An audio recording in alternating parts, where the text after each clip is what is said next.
तो hello friends, मैं दीपक नागर। दीपक इकोनॉमिक्स के इस चैनल पर दोस्तों आप सभी का स्वागत है। इस चैनल पर हम मॉर्निंग में डेली क्या डिस्कस करते हैं, हम करते हैं डेली इकोनॉमी करंट अफेयर्स के बारे में यहाँ पर जानते हैं।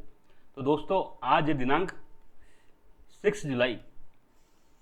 6 जुलाई आप सबने आई होप अब तक न्यूज़पेपर पढ़ लिया होगा। तो आज के न्यूज़पेपर में ऐसी कोई खास न्यूज़ नहीं थी। आज की पेपर में अगर आपने पढ़ा होगा तो ऐसा कोई खास न्यूज़ नहीं था जो इकोनॉमी की दृष्टिकोण से इम्पोर्टेंट हो। एक दो छोटी मोटी न्यूज़ थी, हालांकि हम उसको पहले पढ़ चुके थे। बेसिकली परचेजिंग मैनेजर इंडेक्स के बारे में था, पीएमआई के बारे में।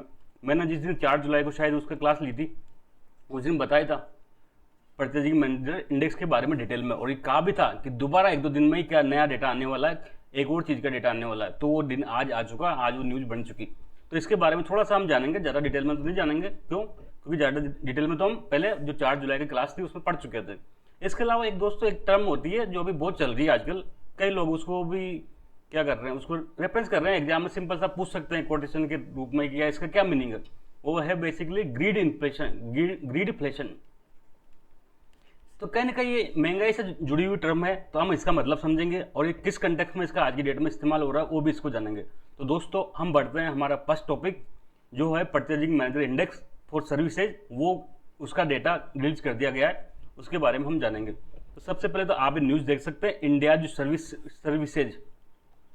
सर्विसेज का परचेजिंग मैनेजर इंडेक्स है ना, वो कम हो गया जून महीने में, जून मंथ में कितना रह गया, 58.5 रह गया। ये न्यूज है बेसिकली। ये देखो मैंने आपको बताया था परचेजिंग जो मैनेजर इंडेक्स होता है पीएमआई, परचेजिंग मैनेजर्स इंडेक्स, मैंने आपको ये 4 जुलाई वाले लेक्चर में इसको डिटेल में बताया था। बेसिकली परचेजिंग मैनेजर इंडेक्स क्या करता है पीएमआई, एक तो ये है ना इंटरनेशनल जो एक कंपनी है S&P ग्लोबल, इसके द्वारा इशू किया जाता है। सिंपल सी बात, पूरे ये इंडिया के लिए नहीं, ये लगभग दुनिया के 50 देश के लिए ये काम करती है, उसके लिए डेटा जारी करती है। इंडिया में हर मंथ जारी होता है। जैसे कि ये जो अभी लेटेस्ट डेटा है ना वो जून महीने का है, अभी जुलाई चल गया, जुलाई चल रहा है, अभी आज 6 जुलाई है, तो ये जून महीने का डेटा आ रहा है। मैंने बताया था कि ये दो प्रकार से, मतलब जो सेक्टर ऑफ इकोनॉमी होते हैं ना, सेक्टर्स ऑफ इकोनॉमी हमने कई बार पढ़ चुके हैं। उसमें एक तो होता है मैन्युफैक्चरिंग इंडस्ट्री का पार्ट होता है, एक सर्विस सेक्टर। ये दो सेक्टर का डेटा जारी करता है कि अगले भविष्य में इनमें क्या संभावना है, आने वाले टाइम में इनका क्या ट्रेंड रहेगा, तो कैसे पता चलेगा।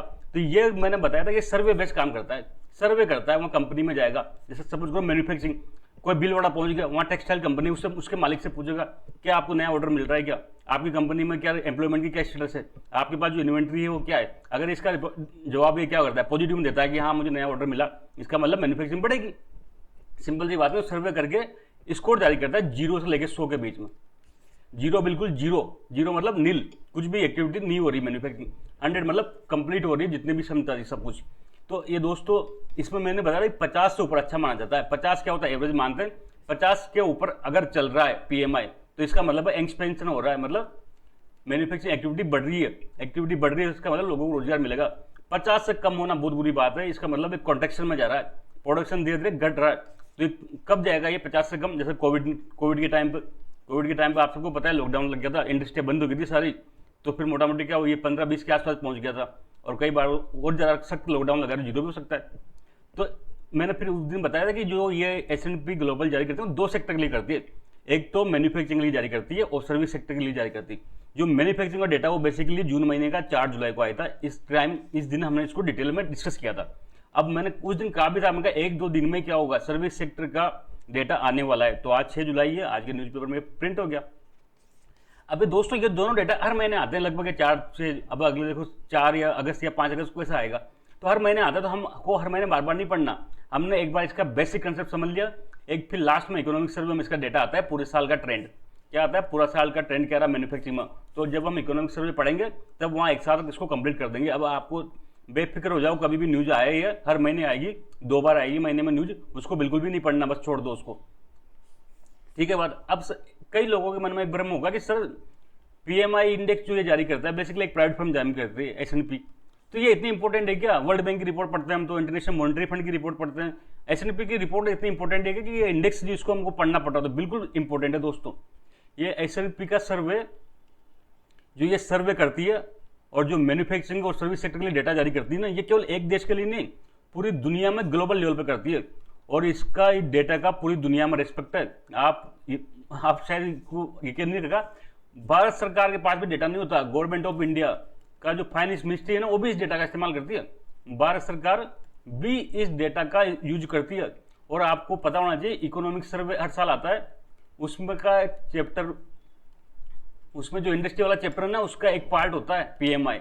हर साल भर में पीएमआई की क्या स्थिति रही, ये डेटा उसमें हर साल इकोनॉमिक सर्वे में आता है। जब भारत सरकार का ऑफिशियल डॉक्यूमेंट इसको एक्सेप्ट कर रहा है और गवर्नमेंट इस डेटा का यूज कर रही है, तो इसलिए इसका इंपोर्टेंस हो जाती है। जनरली गवर्नमेंट प्राइवेट कंपनी के डेटा को इनको इस्तेमाल नहीं करती, लेकिन इसका बहुत सम्मान है, बहुत रिस्पेक्ट है। भारत सरकार इस डेटा का भी इस्तेमाल करती है और खुद इकोनॉमिक सर्वे में इसको बार बार चिल्ला के बताती है, भाई ये स्टेटस चल रही है, ऐसा ये पीएमआई कह रहा है।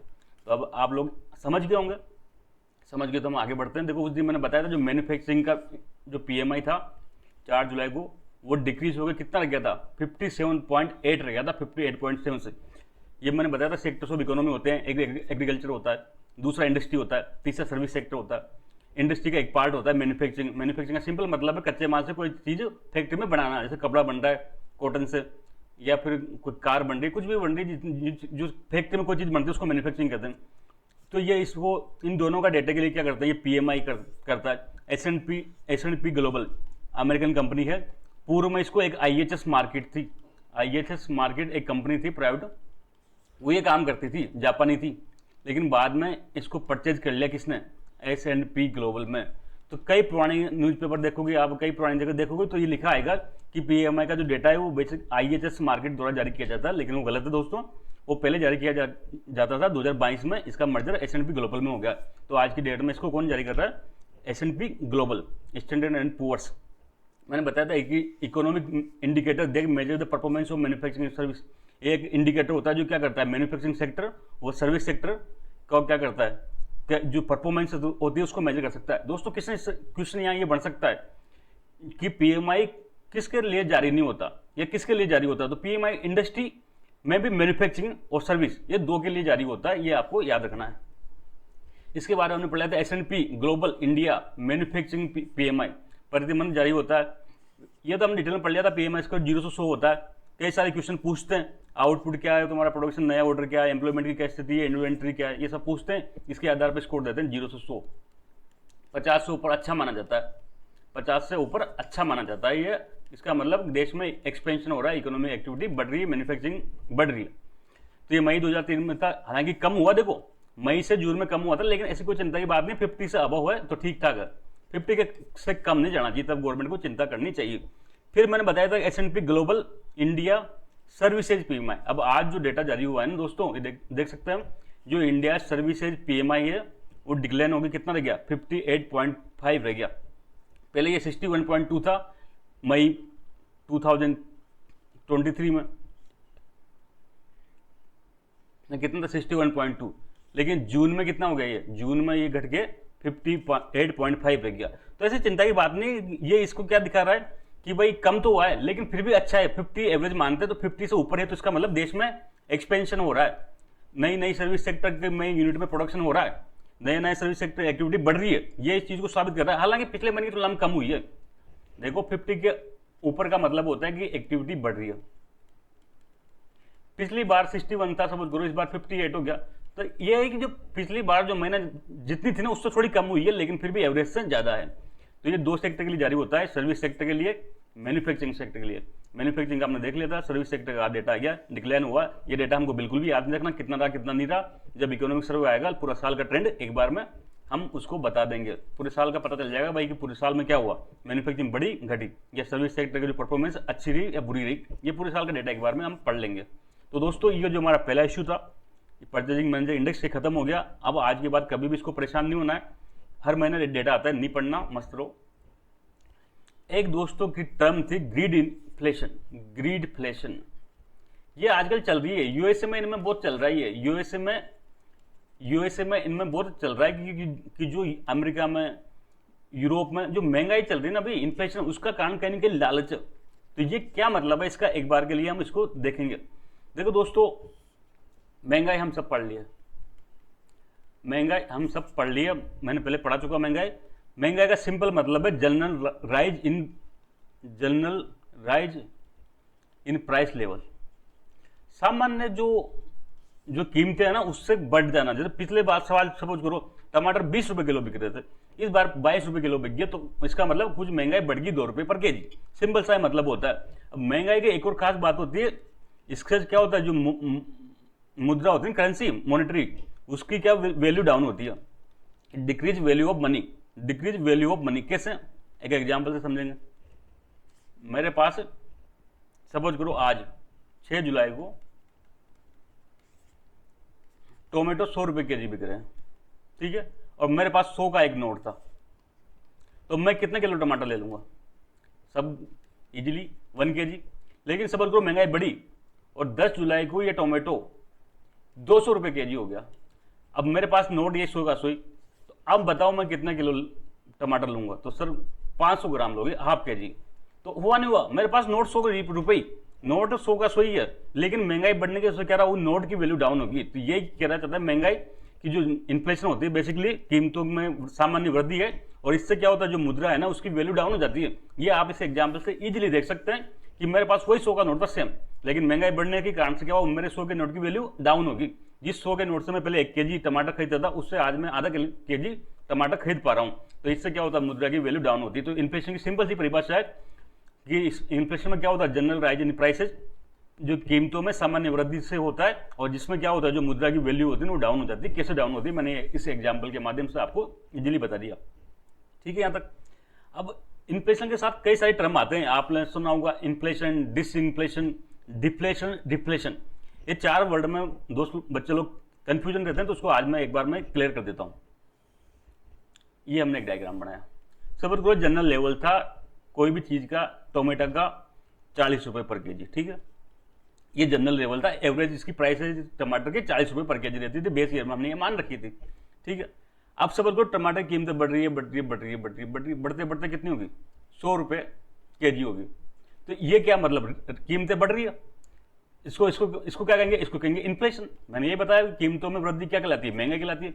लेकिन दोस्तों सब 100 से ये कीमतें घट के 80, 60, 70 है, ये यहाँ पे 80 है, ये 70 है, ये 60 है, और ये वापस ये 40 पाएगी। तो देखो ये जो मैं इस पर एक रेट कर रहा हूँ ना, इसको देखो अब इसमें आप क्या कहोगे कि कीमतें घट रही है कि बढ़ रही है, कीमतें तो घट रही है, लेकिन जो एवरेज था ना उससे ज्यादा है, तो इसलिए इसको कहते हैं डिसइन्फ्लेशन। क्या कहते हैं, डिसइन्फ्लेशन का मतलब होता है दोस्तों कि कीमतें तो बढ़ रही है, कीमतें तो क्या हो रही है, बढ़ रही है, लेकिन जो पिछले हाईएस्ट था ना उससे कम है। ये यही बात होगी, 100 से 105 हुई, अब 105 से 108 हुई, यहां तो 5 बढ़ी, यहां 3 ही बढ़ी, लेकिन बढ़ तो रही कीमतें। ऐसे ही जब मैं कहूं 80 कीमत है, तो कीमत जो एवरेज है ना, हमने जो एवरेज माना उससे कीमतें ऊपर है, तो मतलब महंगाई तो है, लेकिन महंगाई की दर घट रही है। इसको कहते हैं डिसइन्फ्लेशन कहते हैं। महंगाई की जो रेट है ना वो घट रही है, इसको क्या कहते हैं, डिसइन्फ्लेशन कहते हैं। अब ये जनरल लेवल पर आ गया 40 पर, लेकिन चीजें सस्ती होने लगी, 30 पे, 20 रुपए किलो टमाटर पहुंच गया। तो जो कीमतों में कमी होती है, इन्फ्लेशन का जस्ट उल्टा क्या होगा, डिफ्लेशन। इसमें क्या होता है, प्राइसेस में कमी आती है, ठीक है, यहां तक ठीक है, डिप्रेशन। लेकिन दोस्तों 20 पर फिर ये वापस बढ़ने लगी, 30 होगी, 40 होगी, सबको 30 होगी। अब यार 30 पर देखो, ये 20 की तुलना में कीमतें बढ़ रही है, लेकिन चूंकि ये इससे जो एवरेज था या बेस माना था उससे कम है, तो इसको कहते हैं रिफ्लेशन। रिफ्लेशन का सिंपल मतलब होता है वापस कीमतें बढ़ रही है, लेकिन जो ओरिजिनल थी ना, जो एवरेज था या जिसको हमने बेस माना उससे कम है।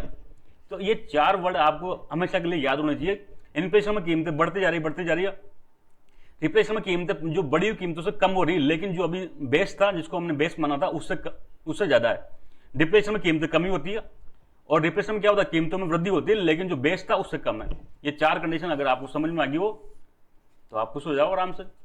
फिर हम किसी दिन है ना महंगाई के बारे में डिटेल में डिस्कस करेंगे। अभी डेटा आने वाला है, WPI कितना रहेगा, CPI का, ये हर महीना डेटा आता है। थोक महंगाई, खुदरा महंगाई, ये सब क्या होती है, जिस दिन डेटा आएगा ना इसका, अभी 2-4 दिन में आने वाला है, जिस दिन डेटा आएगा उस दिन इसको डिटेल में डिस्कस करेंगे। आज की डेट में मेरा ये बता दिया। तो दोस्तों वर्ड था ग्रीडफ्लेशन। ग्रीडफ्लेशन देखो क्या होता है ना, महंगाई कैसे बढ़ती है। महंगाई सामान्यतः देखो दोस्तों डिमांड सप्लाई का मिसमैच होता है। पूरी इकोनॉमी चलती है डिमांड सप्लाई पर, डिमांड एंड सप्लाई पर, डिमांड एंड सप्लाई पर। सपोज करो 100 किलो टमाटर बाजार की में डिमांड थी, खाने वाले भी इतने थे, बैलेंस हो गया, तो कुछ जो जनरल कीमतें वो सेट हो जाएगी। सपोज करो किसान को फायदा हो गया 30 रुपये पर केजी, हो गया खत्म। लेकिन सप्लाई घट गई, मानसून खराब हो गया, मानसून आ गया तेज, अभी मानसून तेज आ गया तो सप्लाई घट गई, तो फिर कीमतें क्या होगी, बढ़ेगी। ऐसे डिमांड बढ़ जाती कई बार, अचानक से आपके पास पैसा आ गया, तो आप पैसा आते हैं, आप क्या करोगे, उसको खर्च करोगे, डिमांड बढ़ जाएगी तो कीमतें बढ़ती है। कीमत बढ़ने का दो रीजन होता है इन्फ्लेशन का, या तो डिमांड सप्लाई का मिसमैच होता है, सिंपल सी बात है, किसी कारण से सप्लाई घट जाए, किसी कारण से डिमांड बढ़ जाए, और कोई कारण नहीं हो सकता। तो ये सिंपल ठीक है, ये वाला सिस्टम तो मार्केट बेस्ड है, तो इससे तो कीमतें डिसाइड होती है, तो ये तो चलता है, ये तो चलता है, इसको तो आप रोक नहीं सकते, ये तो मार्केट बेस्ड इकोनॉमी है। मार्केट में अगर डिमांड ज़्यादा है कोई चीज़ की तो आप उसकी कीमतें कम कर ही नहीं सकते, या सप्लाई घट गई तो आपको कि मैं पुरानी कीमत पे रखूं, पूरी क्या गवर्नमेंट की किसी भी दम नहीं है इतनी। अगर कोई चीज़ की सप्लाई नहीं बाजार में, सब गेहूं के प्रोडक्शन नहीं किया किसानों ने, तो गेहूं की कीमतें तो बढ़नी है, चाहे गवर्नमेंट कुछ भी कर ले। और गवर्नमेंट ये कर सकते कि भाई गरीब को सस्ता दे दे, लेकिन कीमतें बढ़ने से गवर्नमेंट रोक नहीं सकते, क्योंकि देश में क्या हो रहा है, सारा काम बाजार से चलता है, बाजार में डिमांड सप्लाई के आधार पर सारा काम होता है। तो ये तो ठीक है, अगर मान लो डिमांड बढ़ गई, उससे कोई महंगाई बढ़ रही तो उससे कोई बुरी बात नहीं है, सप्लाई घट गई तो उससे कोई बुरी बात नहीं है। लेकिन दोस्तों क्या होता है, कई बार ये जो कंपनीज है, प्राइवेट कंपनी होगी, ये लालच में आ जाती है। क्या होती है, लालच में आ जाती है, इसको अपने लालच के कारण जानबूझ के कीमतें बढ़ा देती है। कुछ भी नहीं हुआ, ना डिमांड बढ़ी, ना सप्लाई घटी, ना कच्चे माल की कीमतों में बढ़ी, न जो कर्मचारियों की तनख्वाह में वृद्धि हुई, कुछ भी इसकी लागत नहीं बढ़ी, लेकिन इसने जानबूझ के इसको शौक चढ़ के कि मैं तो पैसा कमाऊंगा बहुत सारा, तो वो क्या करता है, अपनी प्राइस से बढ़ा देता है। इसी को कहते हैं ग्रीडफ्लेशन। इसी को क्या कहते हैं, ग्रीडफ्लेशन। कोई व्यक्ति या कोई कंपनी लालच के चक्कर में आके ज्यादा प्रॉफिट कमाने के चक्कर में प्राइसेस बढ़ा देता है, तो उसको ग्रीडफ्लेशन कहते हैं। जैसे कि कई जगह हुआ, जैसे कोविड टाइम में आप सबने देखा, कोविड के टाइम में हम सबने देखा, जो छोटे छोटे 400-400 रुपए के, 300-300 रुपए के क्या आते थे, वो ऑक्सीजन नापने के मशीन आती थी ना, 300-300 रुपए की, वो 1500-1500 में बिकी है, सबने देखा। ऑक्सीजन सिलेंडर या फिर और कई सारी चीजें, जो मास्क है या वो और जितने भी सामान थे, कोई दवाइयाँ, गोली दवाइयाँ, उनकी लागत सब कुछ वही थी, सब कुछ लागत वही थी मेडिसिन की। लेकिन जानबूझ के लाभ कमाने के चक्कर में, ग्रीड के लालच के चक्कर में उन्होंने इसकी इन्फ्लेशन कीमतें बढ़ा दी। तो इस प्रकार का जो काम होता है ना, उसको कहते हैं दोस्तों ग्रीडफ्लेशन। ये इवन एक टोमेटो की जब कीमतें बढ़ी, उसमें भी कहीं ना कहीं ये लिया। कई लोगों ने क्या करते हैं, जब टमाटो सस्ता होता है तो उसको भर लेते हैं, स्टॉक कर लेते हैं और गोदाम में भर लेते हैं, और उसको फिर है ना जानबूझ के आर्टिफिशियल क्या करते हैं, कमी कर देते हैं। अब फिर अब कीमतें बढ़ जाती हैं तो उसको छोड़ते हैं, तो अपने लालच के चक्कर में क्या कर रहे हैं, महंगाई को बढ़ावा दे रहे हैं। तो दोस्तों यही मुद्दा था दोनों आज, और ये जो हमारे समाप्त हो गया। जल्द हम मिलेंगे, तब तक के लिए थैंक यू, जय हिंद।